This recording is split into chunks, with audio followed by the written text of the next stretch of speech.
എല്ലാവർക്കും നമസ്കാരം. ഇന്ന് നാരായണീയം 15-ാം ദശകത്തിലെ 7-ാമത്തെ ശ്ലോകത്തെക്കുറിച്ച് ചിന്തിക്കാം. ഹരേ നാരായണ.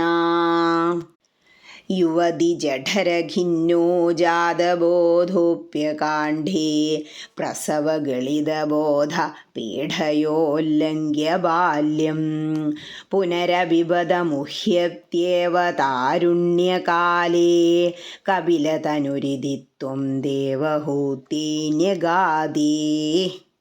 ഇനി ഈ ശ്ലോകത്തിലെ ഓരോ വാക്കുകളുടെയും അർത്ഥത്തെക്കുറിച്ച് ചിന്തിക്കാം. യുവതി ജഠരഖിന്ന, യുവതികളുടെ ഗർഭാശയത്തിൽ കിടന്ന് ക്ലേശിക്കുമ്പോൾ. ജാതബോധോപ്യകാണ്ഡേ, അകാണ്ഡേ ജാതബോധ, പെട്ടെന്ന് യഥാർത്ഥ ജ്ഞാനം ഉണ്ടായി സ്വന്തം പാപകൃത്യങ്ങളെ പറ്റിയോർത്ത് വിഷമിക്കുമെങ്കിലും. പ്രസവഗളിതബോധ, പ്രസവം കഴിഞ്ഞ് ഈ ഭൂമിയിൽ വരുമ്പോൾ ആ ജ്ഞാനം നഷ്ടപ്പെടുന്നു. പീഡയോല്ലംഘ്യ ബാല്യം, പീഡയാ ബാല്യം ഉല്ലംഘ്യ, കഷ്ടപ്പാടോടുകൂടി ബാല്യം കഴിച്ചു കൂട്ടിയിട്ട്. താരുണ്യകാലേ പുനരപി, താരുണ്യകാലേ എന്നാൽ യൗവനകാലത്ത്, പുനരപി പിന്നെയും. ബദ മുഹ്യത്യേവ, മുഹ്യതി ഏവ ബദ, മോഹിക്കുക തന്നെ ചെയ്യുന്നു, കഷ്ടം. ഇതി കപിലതനു, ഇപ്രകാരം കപിലസ്വരൂപനായ ത്വം അങ്ങ് ദേവഹൂത്യൈനിഗാദി, ദേവഹൂതിയോട് അരുളി ചെയ്തു. ഈ 4-ാമത്തെ വരി തുടർച്ചയായി 8 ശ്ലോകങ്ങളിലും ആവർത്തിക്കുന്നതാണ്. അതായത് കപിലതനുരിതിത്വം ദേവഹൂത്യൈനിഗാദി, കപിലസ്വരൂപനായ അങ്ങ് ഇതുപോലെ ഇങ്ങനെയെല്ലാം ദേവഹൂതിയോട് അരുളി ചെയ്തു. ഇനി ഈ അർത്ഥങ്ങളെല്ലാം മനസ്സിൽ വച്ചുകൊണ്ട് ആ ശ്ലോകം ഒന്നുകൂടി ചൊല്ലി നോക്കണം. എന്താ പറയണേ? സ്ത്രീയുടെ ഗർഭാശയത്തിൽ കിടന്നു ക്ലേശിക്കുമ്പോൾ സ്വന്തം പാപകൃത്യങ്ങളെ പറ്റിയോർത്ത് നിസ്സഹായനായി തീരുന്ന മനുഷ്യൻ പ്രസവ സമയത്ത് വീണ്ടും ജ്ഞാനം നശിച്ചവനായി തീരുകയും പീഡകൾ അനുഭവിച്ച് ബാല്യം കടന്ന് താരുണ്യം പ്രാപിക്കുമ്പോൾ പിന്നെയും മോഹിക്കപ്പെടുകയും ചെയ്യുന്നു. എന്തു ദയനീയം എന്ന് കപിലരൂപധരനായ അങ്ങ് ദേവഹൂതിയെ ഉപദേശിച്ചു. ഭാഗവതത്തിലെ 3യ സ്കന്ധത്തിലെ 31-ാമത്തെ അധ്യായത്തിൻ്റെ സംഗ്രഹമാണ് ഈ ശ്ലോകം.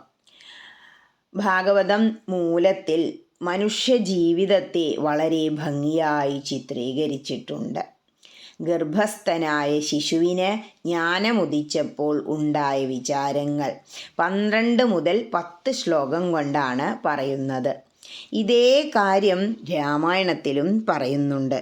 ഈ ഗർഭക്ലേശങ്ങളെല്ലാം അമ്മയുടെ ഉദരത്തിൽ കിടന്ന് അനുഭവിക്കുമ്പോൾ കുട്ടി പറയുന്നുണ്ട്, വിഷ്ണു സ്മരണവും ചെയ്തുകൊണ്ടീല ഞാൻ, കൃഷ്ണ കൃഷ്ണേതി ജപിച്ചീലൊരിക്കലും എന്ന്.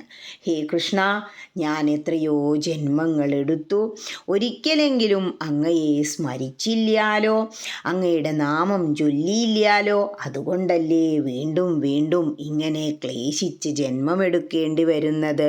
ഇനി വന്ന് ബുദ്ധിമുട്ടി ഇവിടെ പറന്നു കഴിഞ്ഞാലോ.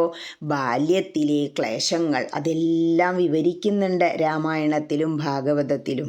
അപ്പോൾ തോന്നും ബാല്യത്തിൽ എന്താപ്പോ ഇത്ര ക്ലേശമെന്ന്. കുട്ടി വയറുവേദനിച്ചിട്ടാവും കരയുക. നമ്മളെന്ത് ചെയ്യും? വിശന്നിട്ടാച്ചിട്ട് വീണ്ടും ഭക്ഷണം കൊടുക്കും. അത് വല്ലാത്തൊരവസ്ഥയല്ലേ?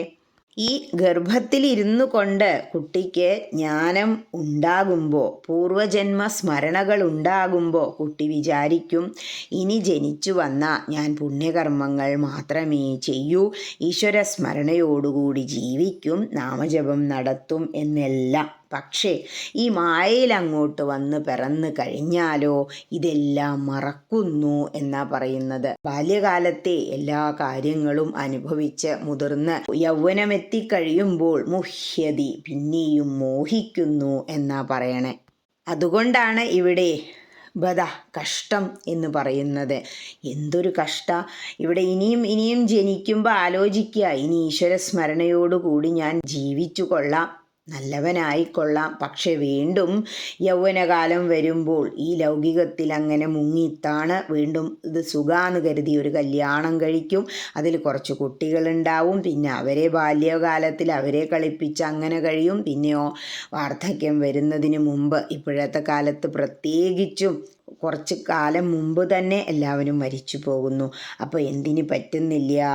ഈശ്വര സ്മരണയ്ക്കോ നാമജപത്തിനോ കഴിയുന്നില്ല. വീണ്ടും എന്താ ഉണ്ടാവുന്നേ? പുനരഭിജനനം, പുനരഭിമരണം. അതുകൊണ്ടാണ് ഭഗവാൻ കഷ്ടം എന്ന് പറയുന്നത്. എന്തൊരു ദയനീയം എന്നാണ് വളരെ ശരിയായ അർത്ഥം അവിടെ. കാരണം ദയനീയമായ ഒരവസ്ഥ ചിന്തിച്ചു നോക്കൂ. ഗർഭപാത്രത്തിൽ കിടന്ന് കാര്യങ്ങൾ മനസ്സിലാക്കിയിട്ടും വീണ്ടും അതെല്ലാം ഈ ഭൂമിയിൽ മായയിൽ വന്ന് പിറന്നാൽ അങ്ങോട്ട് മറന്നു പോകുന്ന അവസ്ഥ. പക്ഷേ സുകൃതികൾ എന്ത് ചെയ്യുന്നു? വീണ്ടും ഗ്രന്ഥങ്ങളിലൂടെ ആ ജ്ഞാനം ഉദിച്ച് യാത്ര ചെയ്യുന്നു, നാമം ജപിക്കുന്നു, ഭഗവാനെ പ്രാപിക്കുന്നു. എല്ലാവർക്കും ഭഗവാൻ അതിന് അനുഗ്രഹം തരട്ടെ. ഹരേ കൃഷ്ണ.